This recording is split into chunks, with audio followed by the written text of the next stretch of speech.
Assalamualaikum guys. Sekarang ni saya ada di Kibune, another small town just north of Kyoto.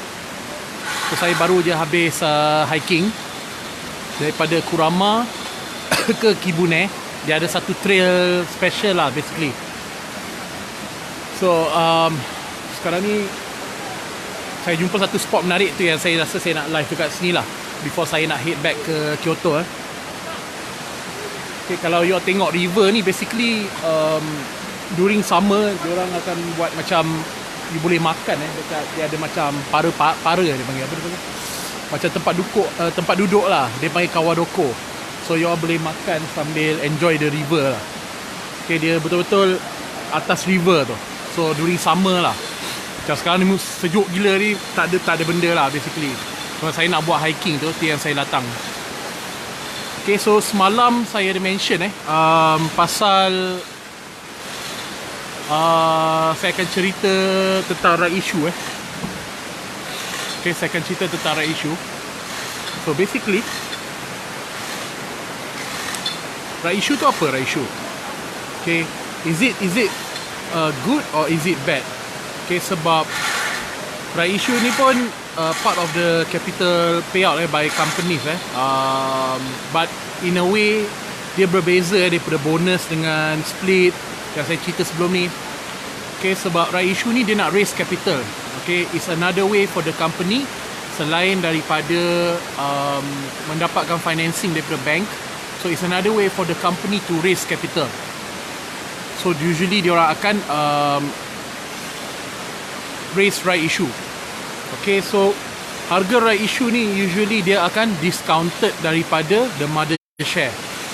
Okay, so dia offer kepada holders of the company harga discount berbanding dengan harga mother share. Okay, tapi apabila right issue tu dikeluarkan, maka akan berlaku adjustment pada mother share. Jadi orang yang tak subscribe, kalau dia pegang mother share tu kira rugilah. Okay, but in a sense whether to subscribe or not to subscribe pun bergantung juga Okay, so kita kena fahamkan dulu dia bukan macam free this one you kena bayar. So basically dia nak raise capital. Jadi kita kena tengok dulu apa reason sebuah company tu dia raise right issue dulu. Okay, adakah dia nak fund projek baru, ataupun adakah dia nak menggunakan dana tersebut untuk settlekan financing. Okay, macam dia ambil financing dengan bank, jadi dia punya interest finance cost yang dia orang kena bayar kepada bank banyak. Jadi the only way nak reduce that pembayaran tu, sebab benda tu telan profit kan, so you kena lah reduce the amount of the loan. Jadi dia akan raise these rights untuk turunkan gearing. Okay, so you kena tengok juga untuk benefit apa dia nak buat. Okay, jadi saya memang bab right issue ni, kalau it's not a good company, katakanlah company yang losing money, okay, sebab right issue ni just any company can give. Dia just benda tu approved by the board apa semua, so dia orang akan raise the rights. Okay, dia berbeza dengan bonus sebab bonus you have to have profits, you have to have good retained earnings baru you boleh bagi bonus berbanding dengan right issue. Okay, jadi sebab tu saya tulis itu right issue, is it good or is it bad? Okay, you kena tengok whether apa purpose dia nak raise capital tersebut. Okay, kalau dia nak fund ada projek besar kan, macam dulu Masing pernah raise rights sebab dia ada projek dekat Singapore, itu bagus lah. Okay, but kalau dia raise just for the sake of nak reduce the gearing tu, saya kurang sikit. Okay, especially kalau company-company yang not profitable tetapi ada banyak loan, and then dia nak raise rights, nak reducekan loan, dah lah dia tak buat duit. Okay, and then dia nak raise pula right issue. Okay, sebab satu you kena ingat bila ada right issue bermaksud ada pertambahan saham baru, dan bila ada pertambahan saham baru bermaksud ada dilution dalam shareholdings. Okay, bermaksud juga apa lagi? Bermaksud earnings per share akan readjust. Bermaksud apa lagi? Dividen akan di-adjust lagi rendah. Okay, banyak impact Jadi kita kena tengok right issue ni untuk apa sebenarnya. Okay, dulu ada satu case saya ingat, it was Bumi Armada rasanya punya case. I tak ingat tahun bila. Okay, it was the year of the oil and gas jatuh lah. Okay, so because one of my friend kerja kat sana, so dia tanya saya lah, macam mana punya armada ni. Saya cakap kat dia, not only dah lah dia tengah rugi kan, that time they were losing a lot of money, billions and billions, and then they raise right issue, not the right timing lah. So basically apa berlaku ialah subscription orang tak ambil.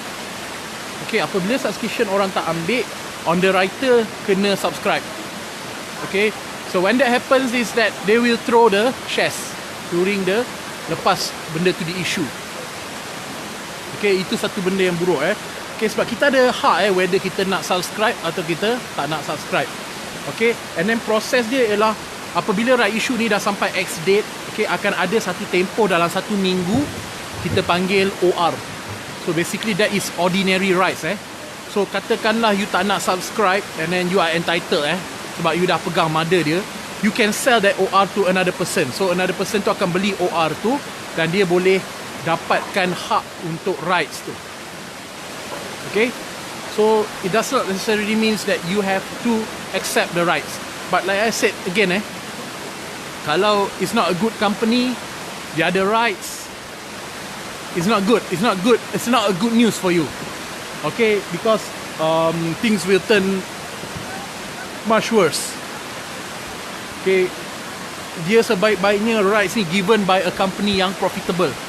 Okay, company yang profit dan memang dana tu kalau dia akan explain pun dia nak buat untuk dan fund projek-projek mega dia yang next ke apa benda lah.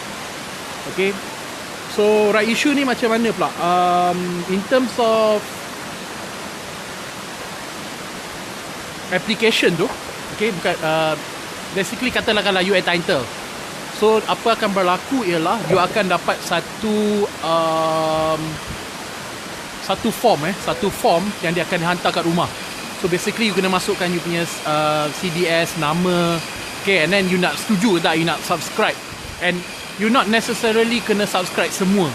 You can subscribe partial ataupun you can subscribe full, ataupun you boleh apply juga access. Okay, cuma right issue sampai sekarang yang leceh dia apa tau?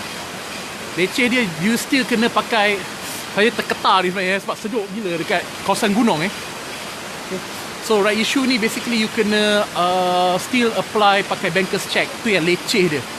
Okay, and then dulu macam kita orang reminder, kita orang tolong lah our clients the big clients, kita tolong buat lah. Basically kita orang pergi applykan check apa semua. Yalah, it's a service kan. But recently yang saya pergi bank, dia dah tak allow third party So basically client sendiri yang kena buat banker's check tu apa semua. Okay, cuma kita boleh still send on behalf of the client lah. After dia dah siapkan form tu kita boleh tolong lah. But after dia dah siapkan check apa semua, so kita boleh pergi hantar dekat registrar Okay. So basically itu je lah yang pasal rights ni. Actually rights ni tak ada benda nak confuse pun. Okay, it's just a discount Saya pernah subscribe rights untuk masing masa tu saham masing RM2 and then dia punya rights ialah RM1.42. So basically saya get a 60 cent discount lah. Okay, and then after they adjust the mother share, it becomes 180. So saya still make profit atas saya punya rights. Okay, but of course lah, overall the long run ni tengok masing sekarang pun dah 90 sen 92 sen like that. So but it's still a good company lah. Masing dah stand berapa lama kan. Okay, so for me I keep collecting lah masing. Tak ada masalah dekat situ. One day the property will come back. So saya tak ada issue dekat situ. And then so far saya still receive dividend from masing about 6.5 sen. So saya tak ada worry dekat situ lah. Every year saya get about 6.5 sen. Okay, so hopefully kalau this year, sebab saya ada beli juga yang bawah RM1, hopefully kalau this year dia bagi 6.5 sen bawah RM1, maka dividend yield saya adalah 6.5 something %, which is good lah. Okay, because dividend rate will be high my dividend yield, sorry. Okay, so apa lagi saya miss right issue saya rasa more about that lah. Okay, so you basically before you apply right issue, before you nak decide nak subscribe ke tak right issue, it's best that you betul-betul tengok kenapa reason dia nak raise that rights. Okay, sebab like macam saya kata tadi, at the end of the day dia akan issue saham baru yang akan dilute the shares. Okay, so memang malang lah, saya memang malang bagi company yang tak ambil rights. Sorry. Bagi you, let's say you are invested in a company yang non-profitable, kebetulan pula dia pergi buat rights pula tu, and then on the subscribe, and then akan berlaku penjualan besar-besaran. So itu memang malang lah, sebab you pun dah tahu, you subscribe pun you rugi. Okay, so you don't want to subscribe. So kalau saya dalam case macam tu, macam saya kata lah, the moment a company is not good, business tak sustainable, tak profitable, saya kata exit je. No matter what the losses, just take into account the losses, ambil je, and then accept it. Okay, sebagai seorang investor ke, atau you trader ke apa ke, you akan accept bila you make mistakes. Okay, and it happens in the world of investment. Benda tu biasa, tak ada orang terlepas daripada making mistakes. So we learn from that, and then we try to improve berdasarkan experience yang kita lalui. Jadi kalau you dah terkena tu, nak buat macam mana kan? Daripada you hold, benda tu dilute lagi, turun lagi, so might as well you just let go. Okay, so okay, saya rasa itu je kot right issue yang important. Kalau you ada more questions on right issue, maybe you can post on the comments below lah nanti. Just post in the comment below, maybe if you have questions about right issue. So insyaAllah nanti besok, saya tak tahu lagi saya gimana. Sejuk ya, sekarang Kyoto betul-betul sejuk. Patutnya ni musim yang supposed to be warm because it's springtime. But this year tengah hujan lagi. Okay, and then it's a cold weather lah basically. Memang sejuk lah. It's not normal lah. To me it's not normal. Okay, sejuk dia lain macam sikit. So okay, thank you very much for watching. Saya rasa sejak saya travel Japan ni, saya dah cover bonus, rights, stock splits, capital appreciation, and other stuff lah. Okay, saya even covered the yang hari tu saya cerita pasal delisting tu. Okay, avoid the delisting punya companies, avoid the company in trouble financially. Okay, yang ada macam auditors resign ke apa, lari terus. Okay, that kind of thing. Alright, so don't make newbie mistakes lah basically. Alright, sebab ramai dah lalu all the things yang you sepatutnya dah tak lalu. Alright, kalau lain lah, kalau banyak duit sangat nak derma, itu lain lah. Okay, but try to avoid lah. At least you got to cut the mistakes, you got to cut the cost, or kata cost kesilapan belajar, tuition fee untuk belajar. So we all yang lama ni dah lalu macam-macam tuition fees. So for me myself, I dah lalu about 30,000 tuition fees of losses in the past. Sebab banyak benda lah kita tak tahu kan, call warrant, that kind of thing. Saya banyak belajar through experience also through reading, and as well as banyak berinteraksi dengan reminder lain jugalah. So okay, thank you very much guys for watching. Again, maybe saya tunjuk a bit of the view So basically saya tak sure dia buat kerja apa tu, dia tengah angkat batu. So ni lah Kibune. Okay, kalau kat atas tu basically, kat saya tu kedai makan tu, dia ada that para-para yang saya kata tu. Okay, so you boleh enjoy, dia sama lah. Hujan balik dah ni, sejuk. Okay, this is a bit outside of the city lah, but it's something new lah kalau you all nak try lari daripada city dekat Jepun. So you can come from Kyoto, naik stesen Demachiyanagi, naik Eizan punya kabel, Eizan elektrik punya train, turun dekat ni Kibune nama stesen tempat ni. Yang tempat saya turun tadi Kurama. Alright, so in between dua tu dia ada link trail so saya lalu trail tu tadi. So right, thank you very much for watching guys, and then tune in kalau belum like,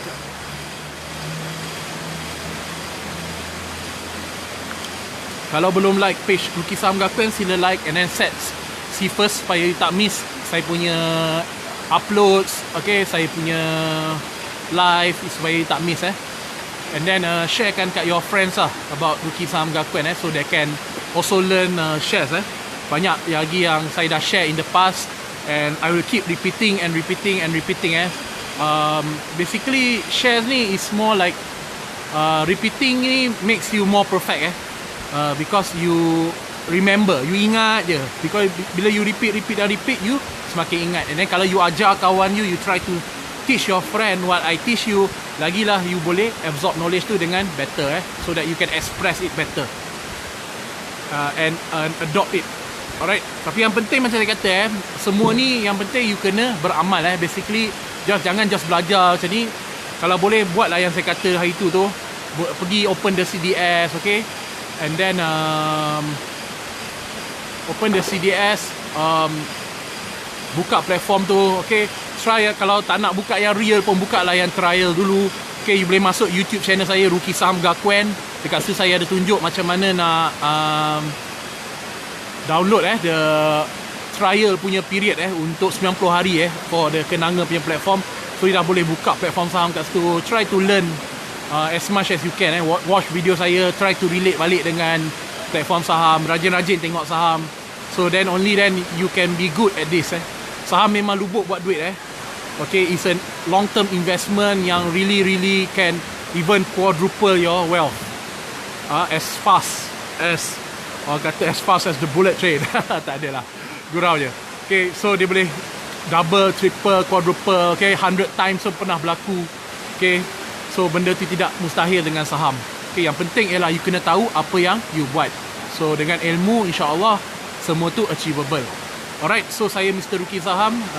Saya habiskan video ni dulu.